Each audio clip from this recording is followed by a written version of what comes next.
আগেকার দিনের বাচ্চারা যেভাবে ফোনের জন্য বায়না করতো ভার্সেস এখনকার দিনের বাচ্চারা যেভাবে ফোনের জন্য বায়না করে। আগেকার দিনে ওমা বল। বলছি শ্রেয়া না কি সুন্দর একটা মোবাইল কিনেছে জানো তো, সেটাতে কি সুন্দর ধুম্মা চালে গান হচ্ছে। আমি ওর থেকে একবার নিতে গেলাম কিন্তু ও আমাকে সেটা দিচ্ছে না। ও মা তুমি আমাকে ওইরকম একটা মোবাইল কিনে দেবে গো? না ওসব কিনতে হবে না দাও এখন। না মা, কি সুন্দর ওটাতে ধুম্মা চালে গান হচ্ছে, আমার খুব ভালো লাগছে। আমি ওই মোবাইলটা কানে দিয়ে ওই গানটা শুনবো। আচ্ছা ঠিক আছে, আগে ভালো করে পড়াশোনা করে নে। হ্যাঁ আমি সব পড়া করে যা নেব। পড়তে বস তাহলে। আচ্ছা ঠিক আছে।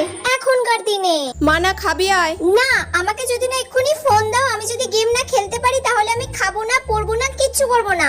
আমাকে এক্ষুনি তোমার ফোনটা দিতে হবে, তবেই আমি খাবো, পড়বো, সব করবো। দাও। এই নে ধর।